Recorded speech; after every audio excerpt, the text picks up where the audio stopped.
کہہ دو میں حرامی ہوں۔ نکاح کی تقریب چل رہی تھی۔ مولوی نے دولہے سے اس کا نام پوچھا۔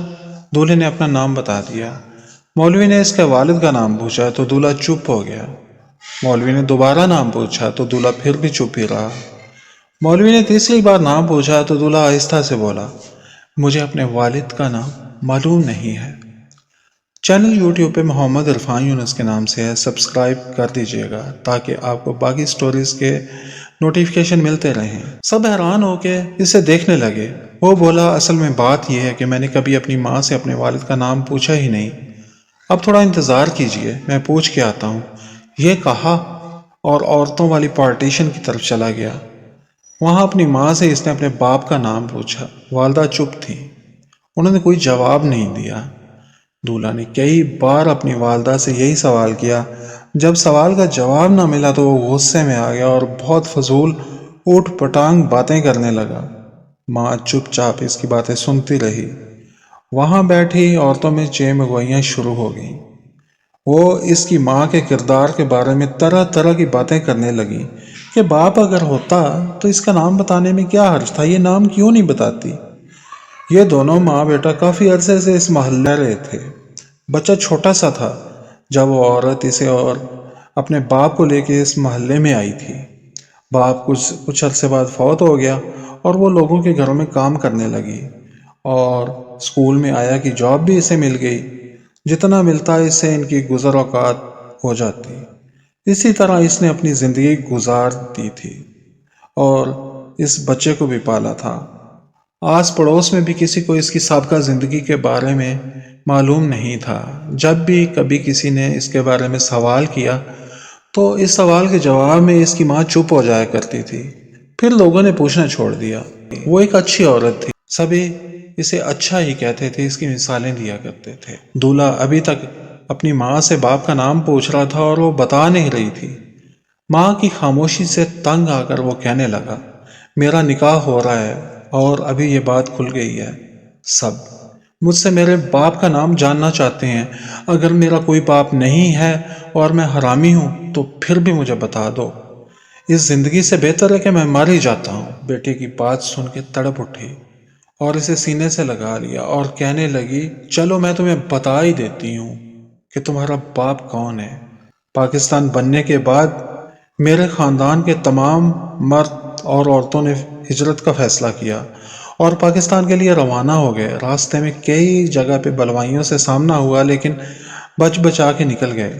بہت سفر کیا، بھوکے بھی رہے، لیکن دل میں یہی خیال تھا کہ اپنے وطن جا رہے ہیں۔ آخر ایک جگہ پہ حملہ ہو ہی گیا، بلوائیوں نے ہمیں گھیر لیا۔ ہمارے مردوں نے بھی ہتھیار نکال لیے۔ اس لڑائی میں کافی سارے لوگ شہید ہوئے۔ ہمارے خاندان کے لوگوں کے علاوہ آس پڑوس کے لوگ بھی اس قافلے میں شامل تھے۔ مردوں نے میدان نہ چھوڑا، ڈٹ کے مقابلہ ہوا، لیکن بلوائی تعداد میں کافی زیادہ تھے۔ انہوں نے مردوں کو بھی شہید کر دیا اور عورتوں کو بھی مار ڈالا۔ کچھ بچ جانے والی لڑکیوں کو ساتھ لے گئے، کچھ کی عزتوں کے ساتھ کھیلتے رہے۔ مردوں نے میدان نہ چھوڑا، ڈٹ کے مقابلہ کیا، لیکن بلوائی تعداد میں کافی زیادہ تھے۔ انہوں نے مردوں کو بھی شہید کر دیا اور عورتوں کو بھی مار ڈالا۔ کچھ بچ جانے والی لڑکیوں کو ساتھ لے گئے اور کچھ کی عزتوں سے کھیلتے رہے۔ ان کی چیخیں آج بھی میرے کانوں میں گونجتی ہیں۔ عزت لٹ جانے کے بعد ان لڑکیوں نے میرے سامنے خودکشی کر لی۔ کچھ نے ان درندوں کو تھپڑ مارنے کی کوشش کی تو انہوں نے انہیں برچھیوں کے وار کر کے قتل کر دیا۔ میں اور میرے والد کسی نہ کسی طرح بچ بچا کے وہاں سے نکلنے میں کامیاب ہو گئے۔ اس کے بعد ہم نے پاکستان کی طرف سفر جاری رکھا۔ کٹی پھٹی لاشیں دیکھتے رہے، ہر طرف خون ہی خون دیکھ کے دل دہل جاتا اور ہمیں یقین ہی نہیں ہو رہا تھا کہ ہم کبھی پاکستان پہنچ پائیں گے۔ کئی جگہ اپنی آنکھوں کے سامنے لوگوں کو قتل ہوتے دیکھا، تب ہم چھپ جاتے۔ بس زندگی باقی تھی کہ کسی نہ کسی طرح بچ کے پاکستان آنے میں کامیاب ہو گئے۔ راستے میں ایک جگہ بہت ساری لاشوں کے درمیان ایک روتا ہوا بچہ زندہ ملا۔ اس کا رونا مجھ سے برداشت نہ ہوا اور میں نے اسے اٹھا لیا۔ ابا نے کہا بھی کہ ہم خود بچیں گے یا نہیں، تم نے بچے کو اٹھا لیا ہے۔ اس کے رونے کی آواز سن کے کوئی بھی ہمیں ڈھونڈ سکتا ہے، ہم چھپ نہیں سکیں گے اور مارے جائیں گے، لیکن میں اس بچے کو وہاں چھوڑنے نہ سکی۔ اسے اٹھا کے سینے سے لگا لیا۔ اللہ نے ہماری حفاظت کی اور کسی نہ کسی طرح ہم پاکستان پہنچ ہی گئے۔ میری عمر کم تھی، شادی کے قابل ابھی میں نہیں تھی۔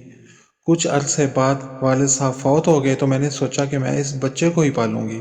شادی نہیں کروں گی۔ اسی گھر میں رہتی رہی، لوگوں کے گھروں میں کام کیا اور اس بچے کی پرورش کی۔ اور جانتے ہو وہ بچہ کون ہے؟ دولہا خاموش بت بنا اسے دیکھ رہا تھا۔ وہ بچہ تم ہو۔ میں تمہاری سگی ماں نہیں ہوں، لیکن میں نے تمہیں ہمیشہ اپنا بیٹا ہی سمجھا ہے۔ اب تم مجھ سے اپنے باپ کا نام پوچھتے ہو۔ مجھے نہیں معلوم کہ تمہارا باپ کون ہے۔ وہ رونے لگی، دھاڑیں مار مار کے رونے لگی۔ بیٹا اس کے قدموں میں گر گیا اور کہنے لگا، ماں، مجھے نہیں ضرورت میرے باپ کے نام کی۔ میرے لیے میرا باپ، میری ماں تم ہی ہو۔ مجھے معاف کر دو۔ میں نے اتنا کچھ غلط سلط کہا، میں حقیقت میں نہیں جانتا تھا۔ مجھے معاف کر دو، پلیز مجھے معاف کر دو۔ ماں تم بہت عظیم ہو، مجھے معاف کر دو۔ دل دکھا دینے والی یہ ایک کہانی ہے، لیکن ایسی بہت ساری کہانیاں اس تاریخ کا حصہ ہیں۔ جب پاکستان اور ہندوستان دو حصوں میں تقسیم ہوا تو مسلمانوں کے ساتھ بہت ظلم ہوا۔ لاکھوں مسلمانوں کو قتل کر دیا گیا، بیٹیوں، بہنوں، ماؤں کی عزتیں پامال ہوئیں، بچوں تک کو نہیں بخشا گیا۔ آج ہمیں آزادی کی قدر نہیں ہے، ہم ناشکرے پن کی انتہاؤں کو چھو رہے ہیں۔ ان قربانیوں کو جانیں تو پتہ چلے کہ آزادی کیا ہوتی ہے۔